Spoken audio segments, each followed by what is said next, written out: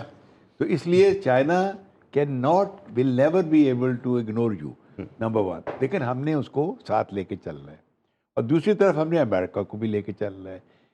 کچھ لوگ یہ کہتے ہیں کہ جی وہ امریکن آ جائیں گے، دیکھیں وہ چائنا سے تعلقات خراب، بھائی میں نے ان کو کہا دیکھیں امریکہ اور چائنا کے کتنے اختلافات ہیں، اس کے باوجود ابھی بھی سوئٹزرلینڈ میں ٹریڈ ٹاک چل رہی ہے، جی اس کے باوجود بھی 200 بلین کی ٹریڈ چل رہی ہے۔ جی بالکل، ہمارے کیا مسئلہ ہے ہمارے ٹریڈ نہ ہونے کا؟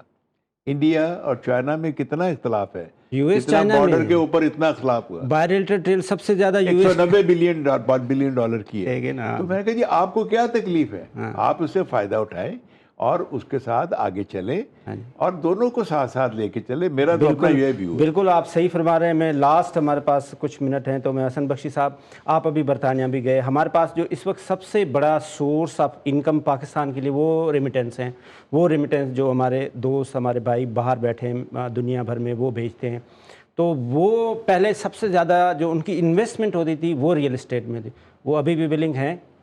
دیکھیے ریمیٹنس تو الحمدللہ 38 بلین اس ٹائم ریکارڈ ریمیٹنس ہوا، اور ہماری معلومات کے حساب سے اسٹیٹ بینک کے حساب سے ابھی تک 52-53% یہ ریئل اسٹیٹ اور کنسٹرکشن سیکٹر کے لیے آتا ہے، ٹھیک، اور یہ ریمیٹنس مزید بڑھ سکتا ہے کیونکہ ہر وہ پاکستانی جو کہ 10 ملین پاکستانی باہر دنیا میں ہیں، وہ چاہتا ہے اپنے ملک میں اپنے لیے، اپنی بیوی کے لیے، اپنے بچوں کے لیے، اپنے گھر والوں کے لیے ایک چھت لے لے۔